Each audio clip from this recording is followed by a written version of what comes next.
జగన్మోహన్ రెడ్డి గారు ఇక్కడ ఉన్నది మీ పిరికి చేష్టలకి మీ ఉడత ఊపులకి బెదిరేటువంటి ప్రసక్తి ఉండదు.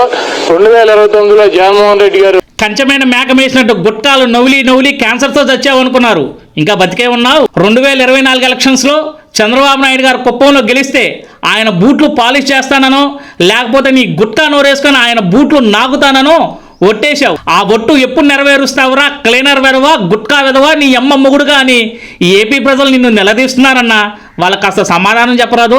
గుడివాడ అని ఇంగ్లీష్లో కానీ తెలుగులో కానీ రాయటం రాని వెదవని వీణ్ణ 3 సార్లు మేము ఎమ్మెల్యేగా గెలిపించుకున్నాని నీ కోట్లేసిన ప్రజలు సిగ్గుతోటి తలదించుకుంటున్నారు. ఇప్పటికే కూటమి ప్రభుత్వం వచ్చి 2 సంవత్సరాలు అవుతుంది, ఇంతవరకు నువ్వు గుడివాళ్ళు అడుగుపెట్టలా. ఎందుకని?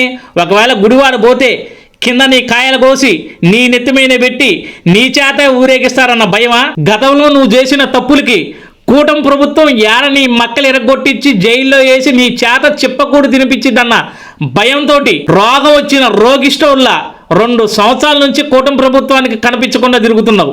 ఇవాళ నువ్వు కూడా కూటమి ప్రభుత్వాన్ని విమర్శిస్తున్నావు. 2029లో పొరపాటున మీరు అధికారంలోకి వస్తే ఆంధ్రప్రదేశ్లో జనం ఎవరు ఉండరు, ఉట్టి కొంపలే మిగులుతాయి. ఎందుకంటే మీరు మొత్తం కబ్జా చేసేస్తారు కాబట్టి. ఎవర్రా గూట్లే వెదవల్లారా మిమ్మల్ని నమ్మి మీకు 2వ ఛాన్స్ ఇచ్చేది అని ప్రజలు అనుకుంటున్నారు.